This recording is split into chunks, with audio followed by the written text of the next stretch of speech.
इस एपिसोड के स्टार्ट में लिन मिस जी का कंपनी के बाहर जाने के बाद लिन सोचने लगता है बहुत रात हो चुकी है, लेकिन ये अभी भी काम में बिजी है। उसके बाद वो कंपनी के अंदर जाता है। जाने के बाद लिन कहने लगता है सभी लोग जाने जा चुके हैं इस कंपनी के अंदर से, लेकिन इसको डर नहीं लगता है अकेले कंपनी के अंदर क्या करें। जी का भी सीन देखा जाता है, कुछ खा रही थी। सो लिन सोचता है चलो आज इसको डरते हैं। उसके बाद लिन का प्यार किसी चेयर से टकराता है। सो बहुत उससे आवाज़ आती है। सो जिस आवाज़ को सुनने के बाद जी बहुत ही ज़्यादा डर चुके थे। कहने लगते कौन है, अगर तुम भूत हो तो ऐसा चले जाओ, क्योंकि मुझे भूत से डर नहीं लगता। ऐसा दफा हो जाओ भूत, मुझे भूत से डर नहीं लगता। राम राम राम राम ऐसा कह रही थी मिस जी। उसके बाद फिर से आवाज़ आती है। सो बहुत ही ज़्यादा डर जाते हैं। डरने के बाद लिन को कॉल कर देती है। करने के बाद कहने लगता है लिन मैं अपनी ऑफिस में हूँ, सो जल्दी से आ जाओ। आने के बाद मुझे यहाँ से ले चलो। सो लिन भी कहने लगते मैं अभी बाहर हूँ, सो मैं तुम्हारे पास नहीं जा सकता। जी भी कहने लेते क्या तुम्हारी कंपनी से मतलब तुम्हारी गर्लफ्रेंड से ज़्यादा तुम्हारी काम बन चुकी है। सो लिन भी कहने लगते हाँ रुको मैं जा रहा हूँ। उसके बाद फिर से आवाज़ आती है। सो बहुत से डर जाते हैं। डरने के बाद कहने लगते अभी साले कौन है, मेरे बॉयफ्रेंड अभी फ़ोन में है और बहुत जल्द यहाँ पे आने वाला है। वो ऐसे आ गया सो तेरी चटनी बना देगा। सो जैसे से आवाज़ आती है तेरे बॉयफ्रेंड के आने से पहले मैं तेरे पास पहुंच जाऊंगी। बहुत ही डर जाती है मिस जी। तभी आप लिन आता है। सो बहुत डरते लिन के पास जाते हैं, उसको पकड़ लेते, कहते हैं लिन तुम आ गए। और उसके बाद लिन कहने लगता तुम्हारी कंपनी की हालत तो बहुत ज़्यादा ख़राब हो चुकी है, तुम अकेले इस काम करी हो और तुमको डर भी नहीं लगता। उसके बाद मिस जी कहने लगते हैं लेकिन मैंने तो अभी तुमको कॉल किया, लेकिन तुम अचानक से कैसे आ गए। सो लिन कहने लगता क्योंकि मैं बाहर खड़ा था।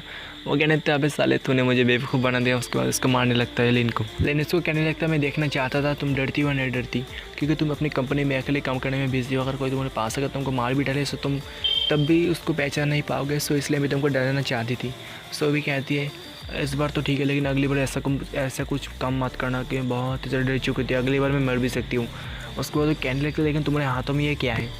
लिन कहने लगता है इस दुनिया का सबसे अच्छा स्वादिष्ट खाना एक फ्राइड राइस।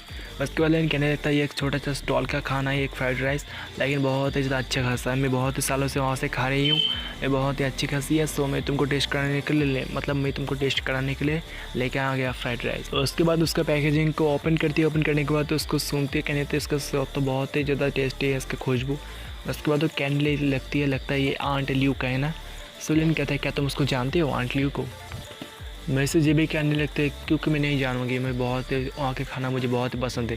जब यहाँ पे मतलब टिफ़िन पड़ता है, मैं काम पर छुट्टी मिलती है, सो मैं वहाँ पे जाने खाने के लिए बहुत ही जाती हूँ। मतलब वहाँ पर मैं हर वक्त जाती रहती हूँ, मुझे वहाँ का खाना बहुत ही पसंद है। सो लिन कहने लगते लेकिन अगर तुमको उसको खाना है सो पहले इसको गर्म कर लो, उसके बाद खाना। तो उसके बाद मिसेस जी कहने लगते आज तुमने मुझे बहुत ही डरा दिया, सो इसलिए आज तो मुझे अपने हाथों से खिलाओगे। सो लिन भी कहने लगते ओके मैं तुमको अपने हाथों से खिलाऊँगा, लेकिन ये बात बाहर किसी को पता नहीं चलनी चाहिए कि इस कंपनी के प्रेसिडेंट मेरे साथ कुलछा रे बना है बाहर, मतलब मेरे साथ लप शप में है बाहर। तो उसके बाद लिन इसको खाना खिलाने लगता है। वो भी कहती है ये दो। सो लिन भी कहते हैं ठीक है धीरे धीरे खाओ। तो उसके बाद लिन घड़ी की तरफ देखने बाद कहने लगते बहुत रात हो चुकी है, सो तुम जल्दी से अपने खाने को फिनिश कर दो, उसके बाद मैं तुमको अपने घर पर छोड़ दूँगी, तुम्हारे घर पर। जो लिन जिस थी मन सोचने लगते लड़का जो बाहर मेरे फॉलो कर रहे थे वो अभी लगता है नाइट क्लब में है। ये लड़का बहुत ही ज़्यादा अच्छा है, इतने रातों में मेरे को घर छोड़ने के लिए आ चुका है। ये बंदा बहुत ही ज़्यादा अच्छा भी है, दिल का भी अच्छा है। तो उसी वक्त वहाँ पे उसका कॉल आता है। कॉल में कहने लगता है लिन मैंने तुम्हारे लिए बहुत कुछ अच्छे खासी तैयारी कर दी है, यहाँ पे बहुत सुंदर लड़कियाँ हैं, सो तुम उनके साथ मज़े करना चाहते हो, उसे जल्दी से यहाँ पे आ जाओ। सो लिन कहने लगता है कोई ज़रूरत नहीं, क्योंकि मेरे आसपास कुछ ऐसे लड़की है जिसके साथ मैं मज़े कर सकता हूँ, टाइम स्पेंड कर सकती हूँ, मेरी गर्लफ्रेंड भी है। सो जैसे आवाज़ आती है क्या नो वे, ऐसा कभी हो ही नहीं सकता, क्योंकि मेरे पास जो लड़की बहुत ज़्यादा खूबसूरत है, लेकिन तुम्हारे पास जो लड़की है वो इतने खूबसूरत नहीं हो सकती। सो जल्दी से उसका फ़ोटो भेजो, मैं देखना चाहती हूँ मेरी तरफ की लड़की खूबसूरत है या तुम्हारी तरफ की लड़की बहुत ज़्यादा खूबसूरत है। अगर तुम्हारी तरफ की लड़की खूबसूरत हो गई ना सो मैं खाना ही छोड़ दूँगा। लिन भी कहने लगता है चलो जी एक सेल्फी ले लेते हैं। सो ली भी जी भी कहने लगते अचानक से सेल्फी लेने की बात तुम्हारे दिमाग में कहाँ से आ गई। सो लिन कहने लगते बाहर मुझे किसी ने फ़ोन करके बोला कि बाहर आओ, बाहर आने के बाद बहुत ही ज़्यादा मज़े होने वाले हैं। सो मैं उनसे भी को देखना चाहता हूँ, मेरे पास जो लड़की है उससे भी ज़्यादा खूबसूरत है, सो इसलिए एक फ़ोटो खींचना चाहता हूँ। उन सभी को मैं दिखाना चाहता हूँ असली का खूबसूरत लड़की कैसे होती है। सो मिस जी भी कहने लगते लेकिन मैंने मेकअप नहीं किया, मेरे ड्रेस वगैरह सब कुछ मतलब बिखरा हुआ है, अभी मैंने ठीक नहीं किया। सो लेकिन कहने लगते इस सब की कोई ज़रूरत नहीं है, तुम बहुत ही खूबसूरत हो, तुम्हारे सामने वो सारे लोग कुछ भी नहीं है। सो चलो सेल्फी खींचते और उसके बाद सेल्फी खींच लेते हैं। लिन जी को कहने लगती है इतने तुम दूर क्यों मुझसे हो, और भी पास आओ मेरे, और उसके बाद फ़ोटो खींचने में और भी ज़्यादा मज़ा आएगा। सो जी भी कहने लगती है मैंने किसी दिन किसी लड़के के साथ फ़ोटो नहीं खिंचवाई, आज मेरा पहले फ़ोटो है किसी लड़के के साथ सेल्फ़ी। सो मैं बहुत ही ज़्यादा मुझे क्या लग रहा है अनकंफर्टेबल मेरे को लग रहा है, सो इसलिए थोड़ा सा दूर रहो। सो लेकिन क्या लगता है इसमें अनकंफर्टेबल करने वाली कोई बात। उसके बाद लेकिन इसको कमर से पकड़ते, उसको अपनी जांघों में बैठा रहते हैं, अपने मतलब ऊपर बैठा लेते हैं। बैठने के बाद कहने लगता है ये बहुत ही अच्छा वाला पोज है। उसके बाद फिर एक फ़ोटो खींचता है लेकिन कहने लगता है ये पोज बहुत ही ज़्यादा बेहतर है। अगर इस फोटो में मतलब इस पोज में अगर मैंने उसको फ़ोटो खींच दिया ना, उसके जल के खाक हो जाएगी। और तुम जानते हो बहुत ही लड़की मेरे पास आई थी, अगर मैं तुम लोगों के साथ उसके कंपेयर करूँ सो तुम उसके सामने कुछ भी नहीं हो। वो लड़की बहुत ही ज़्यादा हैंडसम मतलब खूबसूरत। उसके बाद लेन उसको फ़ोटो भेज देता है। सो वो भी कहने लगता है होली शिट, ये तो बहुत ही ज़्यादा गुड लुकिंग लड़की है, तुम्हारे पास आसमान से लड़की कहाँ से आ गई, ये तो आसमान की परी लगती है। सोलिन कहने लगता है बातों को इग्नोर करने की कोशिश मत करना, तुमने जो बात की थी उसको ध्यान रखना। मैं से जी भी कहने लगती है तुम ज़्यादा ही घमंडी हो चुकी हो लिन। उसके बाद वो दोनों ऑफिस से बाहर आते हैं। सोलिन कहने लगता है आज तुमको ऑर्डर प्लेस करने की कोई ज़रूरत नहीं है, मैं तुमको ऐसे ही घर में छोड़ दूंगा। सो मैं से जी भी कहने लगते नहीं नहीं, मैं ऐसा कुछ नहीं करना चाहता, मैं तुम्हारी जॉब में मदद करना चाहता हूँ, सो इसलिए मैं तो तुमको ऑर्डर ज़रूर करूँगी। सो लेन उसके पास जाता है, जाने के बाद कहने लगता है लेन कहने लगता है तुम एक शीप हो, मतलब एक भेड़ हो, और भेड़ दरवाजे से बहुत ही ज़्यादा पास है, सो मैं इसको दरवाजे तक छोड़ना चाहती हूँ, इसमें ऑर्डर प्लेस करने वाली कोई बात नहीं है। मैं से जी भी कहने लगती है अबे साले तू मेरे को मतलब शीप बोला, मतलब भेड़ बोला, अबे साले तू बहुत ही मोटा सा भेड़ है, मैं नहीं। उसके बाद वो दोनों कार से निकल पड़ते हैं। सोलन कहने लगता है मिस जी को मुझे आपसे कुछ मदद चाहिए, मैं एक फाउंडेशन खोलना चाहता हूँ, सो उसके लिए मुझे क्या क्या फॉलो करना पड़ेगा। जी भी कहने लगती है क्या तुमको फाउंडेशन खोलना है, बहुत बड़े बड़े अमीर लोग फाउंडेशन खोलते हैं, मतलब चैरिटी खोलते हैं, लेकिन उसको टिक नहीं पाते, बहुत ही ज़्यादा मुश्किल होता है इसको कंट्रोल, इसको संभालने में। तुम इसको संभालना चाहते हो, बहुत ही ज़्यादा डिफिकल्ट होने वाला है, क्या तुम सच में इसको ट्राई करना चाहते हो, फाउंडेशन चैरिटी खोलना चाहते हो। सोलन कहने लगते हैं बाकी के लिए बहुत ही ज़्यादा मुश्किल है, लेकिन मेरे लिए इतना भी ज़्यादा मुश्किल नहीं है, मैं अपनी ताकत से अपनी पावर से सब कुछ हासिल कर सकता हूँ, फाउंडेशन चैरिटी वो हासिल कर सकता हूँ। मैं से जी भी लिन की तारीफ करते हुए कहने लगते हैं मैं जानता हूँ तुम बहुत ही ज़्यादा ग्रेट हो, लेकिन मैं तुम जैसा ग्रेट नहीं हूँ। उसके बाद मिस जी कहने लगते तुमने जोंगहाई में 2 बिल्डिंग को खरीदा, उसके बाद वहाँ पे बहुत ही ज़्यादा लोगों को मतलब रेंट पे रख दिया, बहुत ही कम पैसों में, वो लोग बहुत ज़्यादा खुश है, इसलिए मैं तुम जैसा कभी नहीं बन सकती, और इस मामले में तुम्हारी हेल्प मैं कर सकता हूँ। सो लिन कहने लगते हैं इस मामले में तुम मैं जितना भी हेल्प करना चाहती हो सो तुम कर सकते हो। सो भी कहती है मुझे जाके बात करनी पड़ेगी, उसके बाद ही मैं तुम्हारी हेल्प कर पाऊंगी। उसके बाद मिस जी के घर आ जाता है। सो लिन उसको छोड़ देता है। सो उसके बाद लिन उसको जाते हुए कहने लगता है सो कल मैं यांगचंग में जाने वाला हूँ, सो अगर तुम्हारे पास फ्री टाइम है क्या तुम मेरे साथ जाना चाहती हो। उसकी बातें सुनने के बाद मिस जी भी कहने लगते हैं अगर मेरे पास फ्री टाइम हुआ सो मैं ज़रूर आऊँगी, और मेरे पास टाइम नहीं हुआ सो कभी आ नहीं सकता, लेकिन तुम अपने ध्यान रखना, भाई गाड़ी संभल के चलाना, रास्तों पे देख के चलाना, किसी लड़की को ठोक मत देना। उसके बाद लेन वहाँ से चला जाता है। सो कुछ देर बाद लेन के फ़ोन में SMS आ जाता है कि आपको 5 स्टार रिव्यू मिल चुका है मिस जी की तौर पे। उसके बाद उसका मिशन भी कंप्लीट हो जाता है। सिस्टम लेडी भी उसके साथ आती है। सामने आने के बाद कहने लगता है मास्टर आपका 100% मतलब आपका करियर फुल हो चुका है, सो आप न्यू करियर को ओपन करने के लिए रेडी हो। उसके बाद वो अपना प्रोफाइल को सामने लाती है, लाने के बाद कहने लगते हैं कि आप इसको ओपन करने के लिए रेडी हो। उसके बाद लेन उसको ओपन करते है, उसको बुक्स को दबा देता है। उसके बाद सिस्टम उसको कहने लगता है होस्ट आपको मिलता है एक new job, college professor education की, मतलब फिजिकल एजुकेशन की आपको टीचर बनाया जाता है, और आपको पिछले करियर में आपने जो जो किया सो उसके लिए आपको 500 मिलियन तक के रिवॉर्ड मिलता है, और एक पोर्शन मिलता है जिसको खाने के बाद के बॉडी बहुत ही ज़्यादा चेंज होने वाला। सोलिन कहने लगते क्या न्यू करियर में फिर फिजिकल एजुकेशन वाला टीचर बनना है अभी कॉलेज का, ये तो बहुत ही ज़्यादा आसान है। उसके बाद लिन कहने लगते क्या तुम मुझे पोर्शन पी लेना चाहते हो, उसको पीने के बाद मेरी बॉडी बहुत ही ज़्यादा हट्टा कट्टा हो जाएगा, क्या उसके बाद मैं अपने स्टूडेंट को सिखाऊंगी, ऐसा लगेगा कोई जिम ट्रेनर अपने स्टूडेंट को सिखा रहा है। उसके बाद सिस्टम लेडी लिन की तरफ पोर्शन को कर देती है। सो लिन कहने लगते इसको खाने के बाद मेरा क्या होने वाला है। सो सिस्टम लेडी कहने लगती है इसको खाने के बाद आपकी बॉडी चेंज होने वाला है, और जो दुनिया के सबसे बड़ा बेस्ट टीचर के सारे नॉलेज आपके माइंड में आ जाएगा। उसके बाद आप कुछ भी किसी बच्चे को सिखा सकते हो, स्टूडेंट को सिखा सकते हो, आपकी गलती कभी नहीं होगी। उसके बाद लिन इसको पी लेता है। सो सिस्टम लेडी भी कहने लगती है आपका न्यू करियर स्टार्ट होता है। उसके बाद लिन के बॉडी में कुछ होने लगता है, लिन हवा में उड़ने लगता है, ऐसा कभी नहीं होता, ऐसे हमको राइटर ने दिखाया है। उसके बाद लिन हवा में उड़ता है, उड़ने के बाद नीचे आके बैठ जाता है। उसके बाद वो कंसंट्रेट करने लगता है लिन। उसके बाद सिस्टम लेडी लिन को शर्ट को ऊपर करते हुए कहने लगती है आपने क्या नोटिस किया आपके बॉडी में बहुत कुछ चेंज हो चुका है, आप देखिए, उसके बाद आपको यकीन हो जाएगा खुद ब खुद। उसके बाद लिन भी देखता है उसके बॉडी में तो 6 पैक आ चुके हैं। सो लिन भी कहने लगता है कि 6 पैक एप्स मेरे बॉडी में आ चुके हैं। लिन भी सिस्टम को लेकर पकड़ लेता है। सो सिस्टम भी कहने लगते मास्टर अब मेरे साथ क्या करना चाहते हो, क्या गंदा वाली हरकत करना चाहते हो। सो लिन कहने लगता नहीं मैं बहुत एक्साइट हो चुका था ना, सो इसलिए मैंने तुमको पकड़ लिया था मिस जी समझ के, अगर तुम मिस जी होती ना सो मैं तुमको पटक के पेल देती, मतलब पेल देता। और उसके बाद लेन का अपार्टमेंट का सीन दिखाया जाता है, जहाँ पे लेन सोते हुए कहने लगता है फाइनली मेरा फर्स्ट करियर ख़त्म हो चुका है।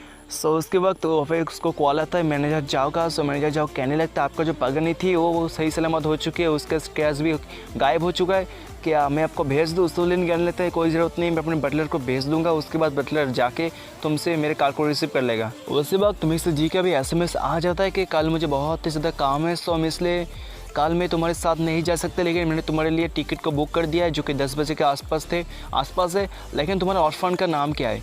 सोलिन कहने लगते बहुत ही ज़्यादा शुक्रिया, और मेरा ऑर्फन का नाम है स्काई ऑर्फन। मिस्टर जी ये भी कहती है अगर तुम किसी रास्ते पे देखते हुए जाओ किसी लड़के को ठोक मत देना, वरना तेरे पर बहुत ही ज़्यादा कोई केच वगैरह हो जाएगा। सो देख के गाड़ी चलाना, किसी लड़की को ठोक मत देना। सोलिन भी कहने लगता अबे मैं प्लेन में जाने वाले हूँ ना कि गाड़ी से। और उसके बाद दूसरे दिन का सीन दिखाया जाता है, जहाँ पे लेन एयरपोर्ट पे पहुँच चुका था। पहुँचने के बाद लेन अपने फ़ोन में देखता है मिस्टर जी ने तो उसके लिए फर्स्ट क्लास की बुक्स मतलब सीट बुक की है। सो लेन भी अंदर जाके बैठ जाता है। सो पीछे से दो लड़की एक लड़का बात कर रहा था, जो लड़की थी जिसका नाम था शुआन, वो कहने लगता देखो यून वहाँ पे एक लड़का बैठा है बहुत ही ज़्यादा हैंडसम सा है। सो यून भी कहने लगती है बहुत ही ज़्यादा हैंडसम सा लड़का है, मैं बहुत बार फर्स्ट क्लास के मतलब यहाँ पे आई हूँ। सो बहुत ही मैंने आया, लेकिन मैंने कभी इतना ज़्यादा हैंडसम लड़के को नहीं देखा। मैं बहुत बार आया, सो मुझे बार बार बुढ़े नाटे मोटे लोग मिले, लेकिन एक जैसा बंदा था बहुत ही कम मिला। जो वहाँ पे लड़का था कहने लगता है गुड लुकिंग होने में क्या मालूम, जिसके पास पैसा होता है ना वही ज़िंदगी में जीता है। अगर तुम्हारे पास पैसा है या तुम मोटा हो कुछ भी हो, तुम्हारे पास पैसा है ना तुम्हारे पास बहुत ही ज़्यादा लड़की आएगी। अगर तुम बहुत ही हैंडसम हो लेकिन तुम्हारे पास कोई पैसा नहीं है ना, सो कोई भी लड़की तुमको भाव नहीं देगी। सोलिन भी कहने लगता है इतना ज़्यादा टप बनने की एक्टिंग मत कर, तू अपने काम में कम रख, मेरे को अपने काम में मत घसीट। तो फैंग कहने लगता है मैं तुमको अपने काम में घसीट नहीं रहा, मैं तुमको यही बताना चाहता हूँ कि अगर तुमको इस दुनिया में जीना है ना, सो अच्छा तुमको हैंडसम नहीं बनना चाहिए, तुम्हारे पास पैसा होना चाहिए। अगर बस तुम्हारे पास पैसा है ना सो तुम कुछ भी कर सकते हो, अगर तुम हैंडसम हो तुम्हारे पास पैसा नहीं सो तुम इस दुनिया में कुछ भी नहीं कर सकते। उसके बाद वो एक मतलब जो पीछे एयर होस्टेस थी उसको बुलाती है, कहने लगती है तुम इधर आ सकते हो। एयर होस्टेस भी उधर आती है, आने के बाद कहने लगती है कि मैं आपकी कैसे मदद कर सकती हूँ। सो जो फैंग कहने लगता है हमको तुमसे एक ही मदद चाहिए, हम दोनों में से तुमको एक का चूज़ करना पड़ेगा, VI ऐट मतलब VI चैट को तुमको एक्सेप्ट करना पड़ेगा। सो तुम किसी एक को ही चूज़ कर सकती हो, सो तुम ध्यान से चूज़ करना तुम किसको चूज़ करना चाहती हो। और लड़की भी मैंने सोचती है फर्स्ट क्लास सीट में तो बहुत ही ज़्यादा बड़े बड़े लोग के औलादे आते रहते हैं, मैंने कभी सोचा नहीं था कि उन लोगों को मैं अपने VI चैट पे ऐड कर सकूंगी। उसके बाद तो कहने लगती है लेकिन मैं ऐसा कुछ नहीं कर सकती, क्योंकि हमारे रूल्स में ऐसा कुछ नहीं है कि हम किसी पैसेंजर को अपने VI चैट में ऐड कर सकें। उसके बाद वो बंदा अपनी घड़ी को दिखाते हुए कहने लगता है मतलब उसका घड़ी था कुछ एक्सपेंसिव, वो कहने लगते हैं आपके रूल्स वगैरह कुछ भी लागू नहीं करता, जिसके पास पैसा होता है सो वही रूल को क्रिएट करता है, मैंने पहले भी बोल चुका हूँ। सो उसके बाद तो कहने लगता है इस बात को छोड़ दो, सो तुम चूज़ कर सकते हो कौन ज़्यादा बेस्ट है, ये बंदा या मैं, और तुम अपने पैसेंजर के रिक्वेस्ट को ऐसा ही टाल नहीं सकते, सो तुमको तो पूरा करना ही पड़ेगा। उसके बाद तो वो एयर होस्टेस लेन की तरफ देखती है। सो लेन के हाथों में था वो उसका घड़ी जो कि था 175 मॉडल की एनिवर्सरी वॉच। सो जिसको देखने के बाद उसको पता तो नहीं चलता, लेकिन उसका ये पता चल जाता है कि इसकी कॉस्ट मतलब इसकी प्राइस लगभग 1,000 मिलियन से ज़्यादा ही होगा। सो भी कहने लगते सो सर मैं आपको ऐड करना चाहूँगा, इस नले को कौन ऐड करना चाहेगा। सोलिन भी कहने लगता है तुमने बहुत अच्छा चूज़ किया है, सो तुम 1 मिनट रुको मैं अपने VI चैट को बाहर निकाल दो, उसके बाद हम दोनों ऐड करते हैं। जो फैंग लड़की थी वो कहने लगती है अब साले तो पप्पट मतलब तेरा तो पोपट बन चुका है, तो तेरा तो ट्रिक काम ही नहीं किया। सो लड़का भी कहने लगता है ऐसे कैसे हो सकता है, मैंने सोचा ये मुझे चूज़ करेगा लेकिन इसने तो इस लड़के को चूज़ कर लिया। लेन भी कहने लगता है साले हारने के बाद तेरे को कैसा लग रहा है। सो भी लड़का भी कहते हैं अपने मुँह बंद रख। उसके बाद लड़का कहने लगता है और लड़की मतलब एयर होस्टेस को कहने लगती है क्या तुम यहाँ पे नहीं हो। सो भी कहने लगती है हाँ मैं यहाँ पे नहीं हूँ, मैं आज ही फर्स्ट क्लास की मतलब इस सेट में आई हूँ, सो मुझे नहीं पता क्या क्या बात करना चाहिए, किसके साथ क्या बात करना चाहिए। सो बंदा कहने लगता है अगर तुम्हारी जगह कोई और बंदा मतलब और बंदी या बंदा होता सो शायद वो मुझे ही चूज़ करता, क्योंकि उसके पास ज़्यादा एक्सपीरियंस होगा किसको चूज़ करना चाहिए किसको नहीं चूज़ करना चाहिए। सो मैं इस जीत को मतलब इस हार को हार नहीं मानता, क्योंकि तुम मेरे पे नहीं हो ना, सो मैं इस हार को हार नहीं मानता। लेन इसको कहने लगता है तू अपने हार को नहीं मान सकता, सो तू क्या ही गुंडा बनेगा। जो लड़की थी जो स्वयं थी कहने लगती है ब्रदर पीछे देखो पीछे बहुत खूबसूरत लड़की आ रही है। सो भी पीछे देखते हैं, सो पीछे थी हमारे मिस जी, और जी को देखने के बाद कहने लगते हैं हॉट से भी ज़्यादा हॉट है, इसको हाथ पकड़ते हैं मेरी मौत हो जाएगी, बहुत ज़्यादा खूबसूरत है। सो लेन कहने लगते चलो एक और शर्त लगा लेते हैं, अगर इस लड़की को कौन अपना VI चैट में ऐड कर लेगा सो वही जीत जाएगा। सो उसके बाद सुनने के बाद जो शुआन था, जो लड़का था कैंडी लगता है, जो उसका नाम फैंग था, कैंडी लगता है अगर तुमने मुझे एक बार और हरा दिया ना तो मैं मान जाऊँगा, मैं तो उसके तुम्हारे सामने कुछ भी नहीं, थोड़ा सा चीटी हूँ। सो लेन कहता है डिल। उसके बाद तो आगे बढ़ रही थी। सो उसके बाद वो लेन के पास आती है। आने के बाद कैंडी लगता है तुम क्या साइड में हो सकते हो, विंडो वाली सीट मेरी है। जो लड़का था कहने लगता है मिस आप बहुत ही ज़्यादा ब्यूटीफुल हो कि आप मुझे अपने वीआई में ऐड कर सकते हो। सोले ने उसको कमर से पकड़ता है, जी को पकड़ने के बाद अपनी गोदी में बैठा लेता है। लेने के बाद कहने लगता है अबे साले तो इसके बारे में भूल जाए, बहुत ही हॉट लड़की है, इसके बारे में अपने दिमाग में ख्याल भी मत पका। जो लड़का था वो भी कहने लगता है अबे साले तो मेरे साथ चीटिंग करे, तू इसको साथ सेड्यूस करना चाहता है, इसको सेड्यूस करने के बाद इसके वीआई चैट में ऐड मतलब वीआई पे ऐड होना। सोलेन भी कहने लगता है इसमें बुरी बात क्या है, मैं हूँ सुपरमैन और मेरे पास बहुत ही सुपर पावर है। तुम जानते हो मेरे साथ क्या हो चुका है, मुझे हो चुका है पहला नज़र वाला प्यार इस लड़की के साथ। तो इसके बारे में उसके बाद लेन मिस जी को चोटी काटती है। सो लड़का भी कहने लगता है अबे साले तू क्या करना चाहता है इस लड़की के साथ, इसके साथ सेड्यूस करना चाहती है, मैं पुलिस को कॉल कर दूंगी क्योंकि तूने इसके साथ बहुत ही ज़्यादा बुरा वाला हरकत किया है। सो बहुत सारे यहाँ पे गवाह है जिसने देखा है तो इसके साथ क्या करना चाहती है। सो लेन कहने लगता है इसमें सेड्यूस करने का बाली में कोई प्लेन में बहुत ही ज़्यादा भीड़ भाड़ हो चुकी है। सो जिसकी वजह से ये लड़की मेरे ऊपर गिर चुकी है, इसमें कोई मतलब कोई दूसरे वाली बात नहीं है। वो लड़की मतलब जी भी कहने लगता है अबे साले छोड़ दे, बहुत ही ज़्यादा लोग हमको देख रहे, सबकी अटेंशन हमारी तरफ आ रहा है, मुझको छोड़ दे, मुझे बहुत ही ज़्यादा शर्म। वो फिर से कहने लगते हैं मिस जी मुझे बहुत ज़्यादा शर्म आ रही है, सो प्लीज़ मुझे ऐसा जाने दे। उसके बाद लेन उस लड़के से कहता है क्या तू मेरे साथ कम्पीट करना चाहता है, मैं जो कर सकता हूँ क्या तू किसी के साथ ऐसा कर सकता है, अगर तेरी हिम्मत तो करके दिखा। और इस बात के साथ साथ इस एपिसोड का भी एंड हो जाता है। वो लड़का लास्ट में यह भी कहा था मैं तेरे साथ कम्पीट नहीं कर सकता, मैं हार मानता हूँ, तो बहुत ही ज़्यादा प्रियो वाला प्लेयर है। सो इस एपिसोड के साथ साथ मतलब इस वीडियो के साथ साथ इस एपिसोड का भी एंड करना चाहूँगा। सो मिलते हैं अगले किसी एपिसोड में, तब तक के लिए बाय बाय। यानी चैनल को नए हो तो चैनल को सब्सक्राइब जरूर याद से कर देना।